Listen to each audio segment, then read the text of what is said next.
ඔගොල්ලෝ හැමෝම ගොඩක් අතරින් පිළිගන්නවා. අද වීඩියෝ එක නම් ටී-ෂර්ට් වලට කැමති ඔගොල්ලෝ වෙනුවෙන්මයි.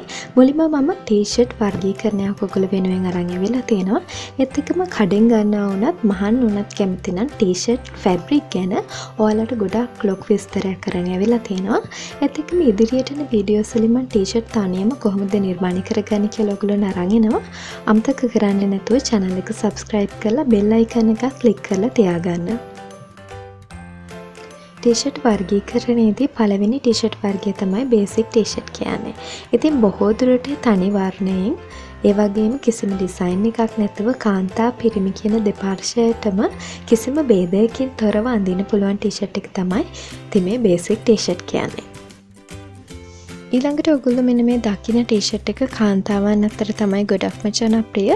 කලින් මම කිව්ව බේසික් ටී-ෂර්ට් එකම වෙනස් කරලා තමයි මේක නිර්මාණය කරලා තියෙන්නේ. බොහෝ දුරට net lace වගේ ෆැබ්‍රික් භාවිතා කරලා අලංකාරය කරලා තමයි මේ ටී-ෂර්ට් වර්ගය නිර්මාණය කරගන්නේ. ටී-ෂර්ට් මත මොකක් හරි පින්තූරයක් print කරලා තියෙනවා නම් ඒ තමයි graphic t-shirts කියන්නේ. ඔයගොල්ලෝ මේ දකින්න තාක්ෂණික ක්‍රම තමයි ඒ සඳහා භාවිතා කරන්නේ. ඊළඟට ටී-ෂර්ට් වල කර නිර්මාණය කරලා තියෙන ආකාරය අනුව මේ වගේ බෙදලා වෙන් කරන්න පුළුවන්. ඒත් එක්කම ටී-ෂර්ට් මහනකොට විවිධාකාර අත් භාවිතා කරන්න පුළුවන්. ඉතින් ඒ අනුව ටී-ෂර්ට් බෙදලා වෙන් කරන්න පුළුවන්. ඒ වගේම ටී-ෂර්ට් එකෙන් ටී-ෂර්ට් එකට ගොඩක් වෙලාවට යොදා ගන්න රෙදි විශේෂ වෙනස්. ඉතින් අපි බලමු ටී-ෂර්ට් මහන්න යොදා ගන්න රෙදි වර්ග මොනවාද කියලා. මම මුලින්ම ඔයාලට අරන් ආවේ cotton fabric. natural fibers වලින් තමයි cotton නිර්මාණය කරන්නේ. ඒ කියන්නේ ස්වභාවිකව ලබා ගන්න අමුද්‍රව්‍ය මූලික කරගෙන නිර්මාණය කරන නූල් වලින් තමයි cotton නිර්මාණය කරන්නේ. ඒ නිසා ඇඟට ගොඩක්ම සනීපයි සිනිඳුයි දහඩිය හොඳින් උරා ගන්නවා. ඉතින් අපි වගේ උණුසුම් දේශගුණයක් තියෙන රටකට ඇඳුම් මහනව නම් ගොඩක්ම ගැලපෙනවා මේ cotton fabric. සාමාන්‍යයෙන් වෙළඳ පොලේ තියෙන ටී-ෂර්ට් වලින් කර ටිකක් ලොකුවට තියෙන ටී-ෂර්ට් තියෙනවනේ. ඒවා බොහෝ දුරට cotton fabric වලින් හදලා තියෙන්නේ. මොකද cotton හැදෙන සුළු ස්වභාවයෙන් ගොඩක්ම අඩුයි. ඉතින් අපිත් ටී-ෂර්ට් මහනව නම් ඒ ගැන ගොඩක්ම සැලකිලිමත් වෙන්න ඕනේ. ඊළඟට ඔයගොල්ලෝ මේ දකින්නේ පොලියස්ටර් කියන ෆැබ්‍රික් එක. සින්තටික් ෆයිබර්ස් වලින් තමයි පොලියස්ටර් නිර්මාණය කරන්නේ. ඒ කියන්නේ රසායන ද්‍රව්‍ය භාවිතා කරලා මිනිසුන් විසින් නිර්මාණය කරගන්න නූල් වලින් තමයි මේ ෆැබ්‍රික් එක නිර්මාණය කරලා තියෙන්නේ. ඒ වගේම ඇදෙන සුළු ස්වභාවය ටිකක් වැඩි නිසා ටී-ෂර්ට් මහන්න ගොඩක් වෙලාවට පොලියස්ටර් කියන මේ ෆැබ්‍රික් එක යොදා ගන්නවා. cotton fabric එකත් එක්ක කම්පෙයාර් කරලා බලනකොට polyester කියන මෙන්න මේ fabric එක කල් පැවැත්මෙන් ටිකක් වැඩි. සාමාන්‍ය polyester වලින් විතරක් මහලා තියෙන ඇඳුම් ඇඳම සංවේදී සමක් තියෙන කෙනෙකුට ඒක ආසාත්මික වෙන්න පුළුවන්. ඉතින් ඒගොල්ලෝ නිර්දේශ කරන්නේ cotton fabric එක. ගොඩක් වෙලාවට වෙළඳ පොලේ polyester කියන මේ fabric එක මිලෙන් ගොඩක්ම අඩුයි. ඒත් හොඳම cotton වර්ග ගොඩක්ම මිලෙන් අධිකයි. ඉතින් ඔයාලට දැන් තේරෙනවා ඇති මේ ෆැබ්‍රික් වර්ග දෙකේම එකිනෙකට ආවේනික වෙච්ච ගුණාත්මක භාවයක් තියෙනවා. ඉතින් අපි දැන් බලමු කොහොමද මේ ගුණාත්මක භාවයන් දෙකම උපයෝගී කරගෙන වෙළඳ පොලේ තියෙන ටී-ෂර්ට් නිපදවන්නේ කියලා.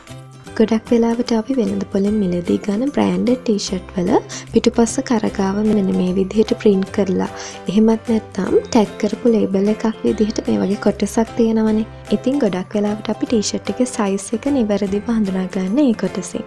ඉතින් නිවැරදිව ටී-ෂර්ට් එක භාවිතා කරන්න ඕන විදිහත් එතන සඳහන් කරලා තියෙනවා. ඒ වගේම ටී-ෂර්ට් මහන්න බලාපොරොත්තුවක් තියෙනවා නම් අපිට ගොඩක්ම වැදගත් දෙයක් එතන තියෙනවා.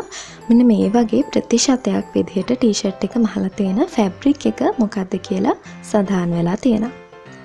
ඒත් ඔයගොල්ලෝ මේ දකින්නේ 100%ක්ම cotton විතරක් භාවිතා කරලා නිර්මාණය කරලා තියෙන ටී-ෂර්ට් වල ලේබල් ටිකක්. ඒ වගේම ඔයගොල්ලෝ බලන්න මෙන්න මේ ටී-ෂර්ට් එකේ cotton polyester කියන නම් දෙකම සඳහන් කරලා තියෙනවා. ඉතින් මෙන්න මේ වගේ cotton එක තවත් fabric එකක් එකතු වෙලා නිර්මාණය කරන fabric වලට තමයි cotton blends කියන්නේ. මේ ටී-ෂර්ට් එකේ fabric එකට විශේෂයෙන්ම poly cotton කියලා කියන්නේ. ඒකට හේතුව තමයි polyester සහ cotton කියන මේ දෙකෙන්ම සමසමව 50% ගාන එකතු කරලා තමයි මේ ටී-ෂර්ට් එකේ fabric එක නිර්මාණය කරලා තියෙන්නේ. ඒ වගේම මෙන්න මේ ටී-ෂර්ට් එක ඔයගොල්ලෝ බලන්න 60%ක් cotton ඒ වගේම polyester 40%ක් තමයි එකතු කරලා fabric එක නිර්මාණය කරලා තියෙන්නේ. ඉතින් මෙන්න මේ කොටන් බ්ලෙන්ඩ්ස් කියන ෆැබ්‍රික් එක නිර්මාණය කරන්න කොටන් එක පොලියස්ටර් විතරක්ම නෙවෙයි තවත් විවිධාකාර ෆැබ්‍රික් වල ගුණාංග මේකට එකතු කරලා නිර්මාණය කරනවා.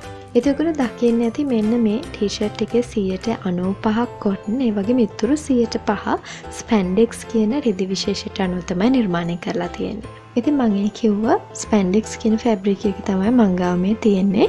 මේක ගොඩක්ම ඇදෙන සුළුයි. ඉතින් ඒ ගුණාංගය කොටන් එක 105ක් එකතු කරලා තමයි මේ ටී-ෂර්ට් එකේ ෆැබ්‍රික් එක නිර්මාණය කරලා තියෙන්නේ. ඉතින් මේ බලන්නකො මෙන්න මේ ටී-ෂර්ට් එකේ කොටන්, පොලියස්ටර්, ඒ වගේම ස්පැන්ඩෙක්ස් කියන මෙන්න මේ ෆැබ්‍රික් ಜಾති තුනම එකතුවක් විදිහට නිර්මාණය කරලා තියෙන ෆැබ්‍රික් එකකින් තමයි මේ ටී-ෂර්ට් එක නිර්මාණය කරලා තියෙන්නේ. ඉතින් මෙන්න මේ විදිහට තමයි කොටන් බ්ලෙන්ඩ්ස් කියන ෆැබ්‍රික් එක නිර්මාණය කරලා තියෙන්නේ. විශේෂයෙන්ම කොටන් ෆැබ්‍රික් එකත් එක්ක විවිධාකාර ගුණාත්මක භාවයන් එකතු කරලා තමයි මේ ෆැබ්‍රික් එක නිර්මාණය කරන්නේ. අපි ටී-ෂර්ට් මහනව නම් කොටන් බ්ලෙන්ඩ්ස් කියන මේ ෆැබ්‍රික් එක නිවැරදිව හඳුනා ගන්න සරලම ක්‍රමය තමයි මම ඔයාලට අරන් ආවේ. ඊළඟට මම ඔයාලට අරන් ආවේ ජර්සි කියන ෆැබ්‍රික් එක. ස්වභාවික කෘත්‍රිම කියන මේ කොටස් දෙකටම අනුව ජර්සි ෆැබ්‍රික් නිර්මාණය කරනවා. බොහෝ දුරට වූල් වලින් තමයි නිර්මාණය කරන්නේ. ඉතින් ඒ නිසා ඝනකම අඩු වැඩි කියන දෙවර්ගයම විවිධාකාර විදිහට වෙළඳපොලේ මිලදී ගන්න තියෙනවා. ඔගොල්ලෝ මේ දකින්නේ ඝනකමින් ගොඩක්ම වැඩි ජර්සි ෆැබ්‍රික් එකක්. ඒත් එක්කම ඊළඟට මේ තියෙන්නේ ඝනකමින් ගොඩක් අඩු ජර්සි ෆැබ්‍රික් එකක්. ඔයාලට පේනවා ඇති ෆැබ්‍රික් එක කපලා තියෙන රේඛාව දිගේ ඇතුළට මෙන්න මේ විදිහට නැමිලා තියෙනවා. ඒකින් අපිට ෆැබ්‍රික් එක නිවැරදිව අඳුන ගන්න ලේසියි. ඉතින් ඔයාලට පුළුවන් ඉදිරියට එන වීඩියෝස් වලින් මම කොහොමද තනියම ටී-ෂර්ට් නිර්මාණය කරගන්නේ කියලා බලන්න. ඒ නිසා අමතක කරන්නේ නැතුව channel එක subscribe කරලා bell icon එකත් click කරලා තියාගන්න.